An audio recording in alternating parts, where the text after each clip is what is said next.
Moving on to our next speaker, I would like to welcome Chris Davis, who is Manager of Communications for the Lung Cancer Alliance, and he's going to talk to us today about updates on what the Lung Cancer Alliance is doing. And I would especially like to thank him for coming all the way from Washington, D.C. today, and thank you to the Lung Cancer Alliance for coming out every year. We really appreciate it.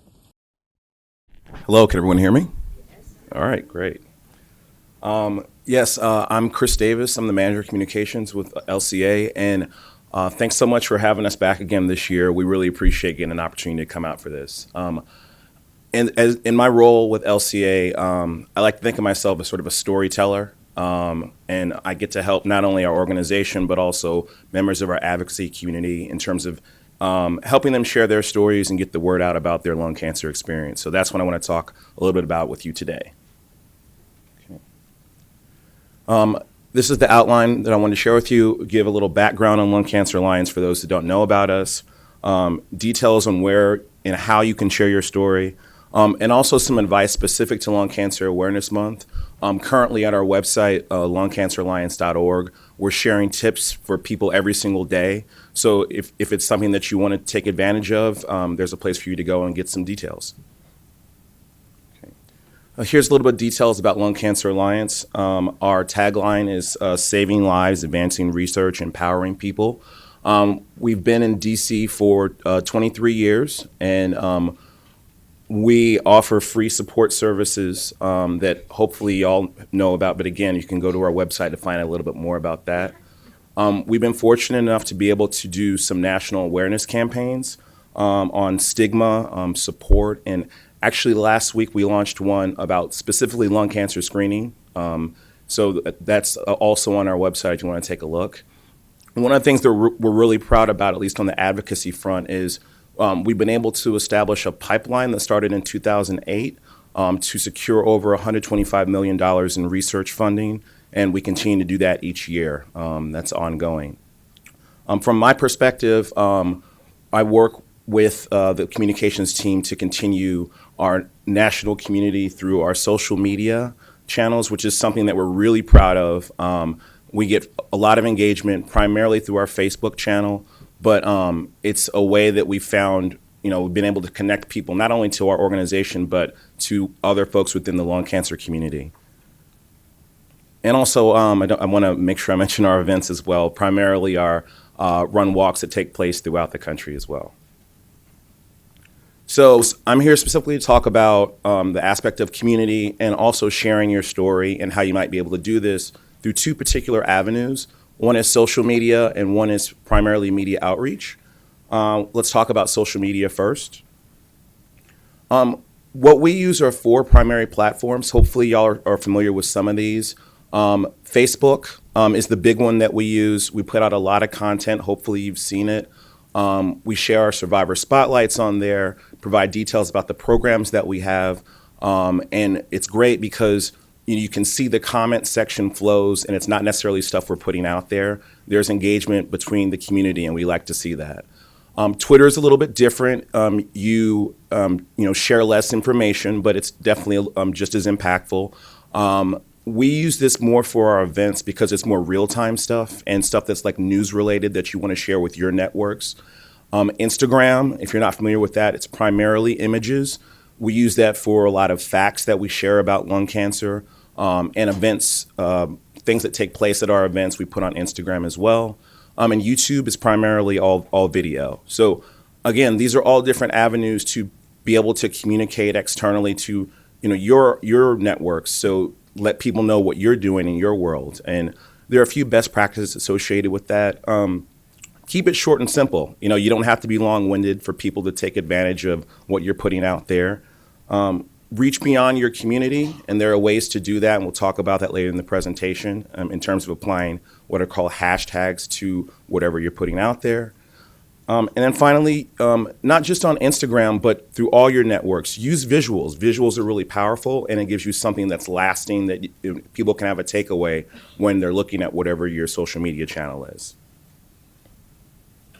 And here are a few examples of stuff that we put out within the last year.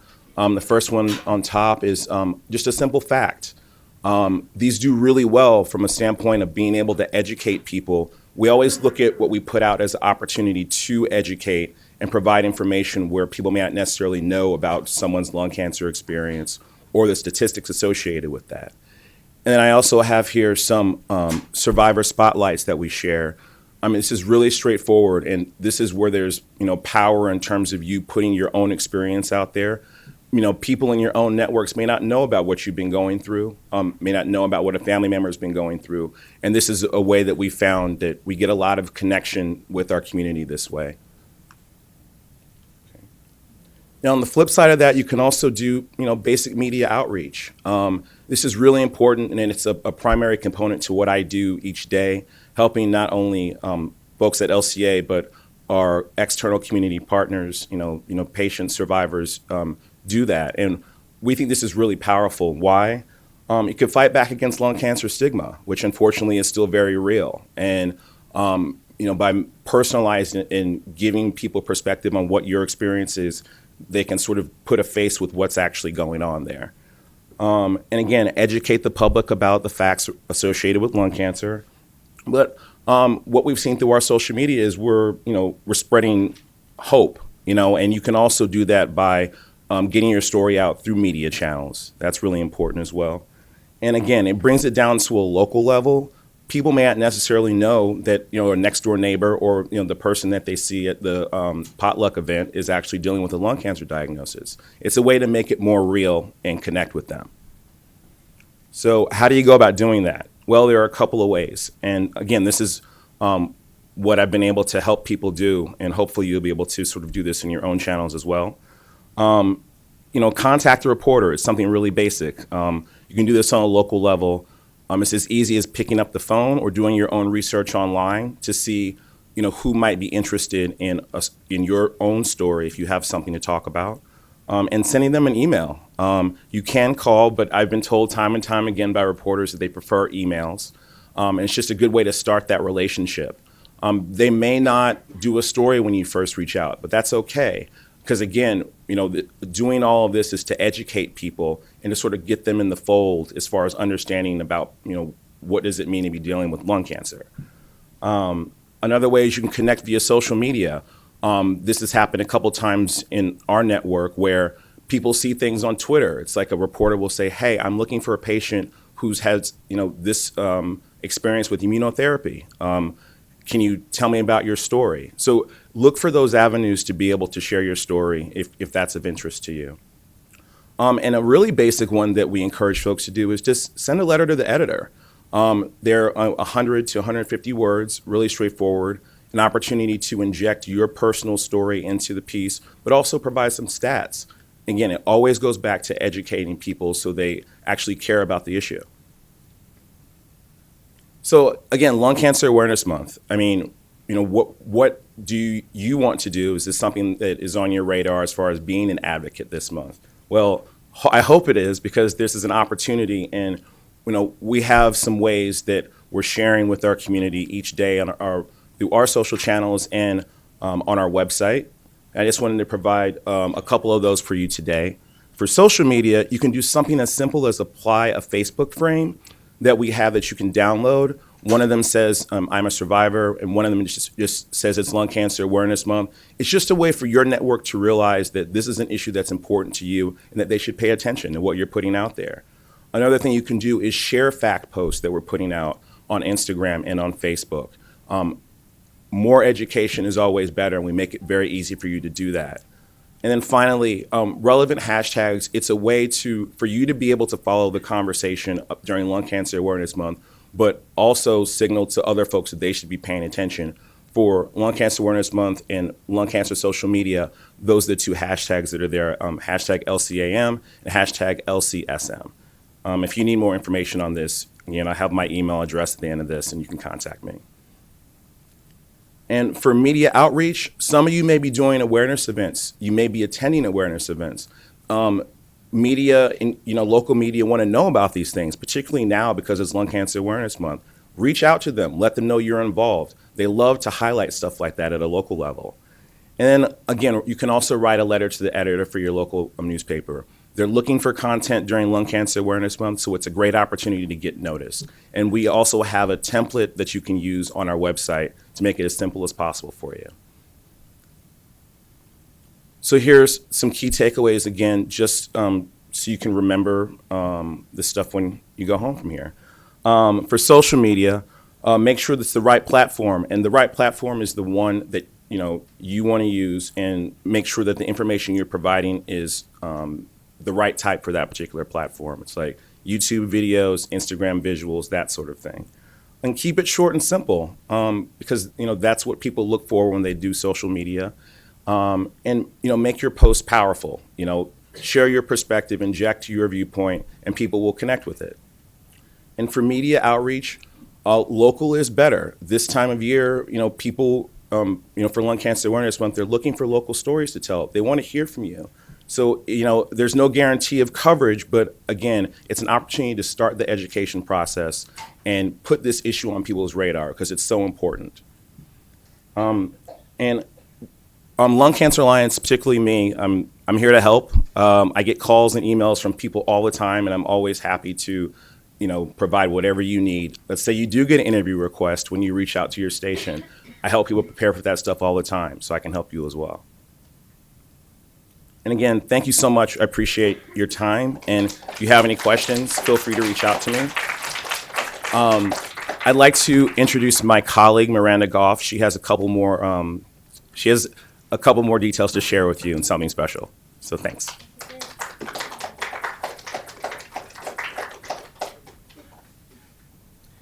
Hello, everyone. Can you hear me okay? Okay. I'm Miranda. I'm the Survivor and Caregiver Support Services Manager at Lung Cancer Alliance, and I'm so excited to be here today, increasing the awareness, hearing about interventions that are going on. But I'm especially excited because today I get to carry on a tradition that was started in 2009 when Lung Cancer Alliance started an award to honor support group leaders. So I'm going to move on and refer to my notes to make sure I don't miss anything because this is so important to me. So to go on a little bit more about the award. So it was started in 2009. It was created to honor individuals who demonstrated exemplary dedication by providing welcoming, supportive, and caring environments for those impacted by lung cancer. With fewer than 100 lung cancer-specific support groups nationwide, we recognize that being a support group leader requires dedication and commitment to the community to succeed, which is why it's so important for us to honor support group leaders who not only run support groups, but help them to thrive. This year, Lung Cancer Alliance used a different approach to identify exemplary support group leaders by asking the group members themselves to nominate their group leaders. Throughout this nomination process, we received 18 nominations for 5 different support group leaders, and 7 of those nominations were for the same leader. Beyond the measure of the highest number of nominations, we also looked at the quality of the group leader by reading the comments that people had wrote about their group leader. And so before announcing this year's winner, I'd like to read some quotes from some of those nomination letters. Our group leader is very dynamic. Everyone is enthusiastic about discussing a variety of issues. We have a great group leader. She is creative and engaging and goes out of her way to make sure the group activities are very interesting. Our group leader knows how to use all of the resources available to her to transform them into the support for the group in the most useful and enlightening ways. She keeps the group busy and happy. Another group member wrote, "She is an excellent group leader. She is professional, compassionate, and guides the group in a soft and quiet manner that permits the group to function in a productive and proactive way. She ensures each group participant has his or her opportunity to share where they're at and get support and feedback from the group. She brings in guest speakers who, through their contributions, aid the group in getting a better insight into living with lung cancer as well as better understanding of their treatment plan. There is no question that each group member of the group feels better after each meeting, and that there is no question that this group leader is the reason for that."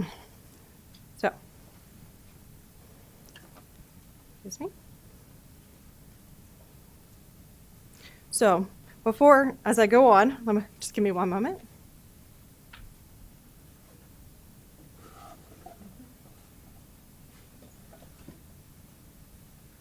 I'd like members of the support group who are here today to maybe just wave or help me in honoring Catherine Paikin.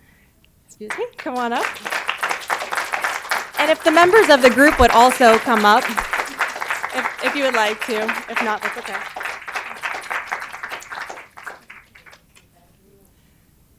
So can you raise your hands if you're in her support group? Yes. So thank you for all of you for helping me to keep this a surprise, writing in your nominations, telling us how special Catherine is. I had the privilege of talking to the people who nominated you, and they just spoke so highly of you. And I'm so excited to be able to be here today for this surprise award. So without further ado, I'd like to pass it over to you. So happy to be here. That's why I thought you did. I did it well. They really kept the secret, and it was a group effort, so thank you all so much. It means, I think I won, when I was 8 years old, I won a cake at a country fair. And this is really very meaningful. Thank you so much.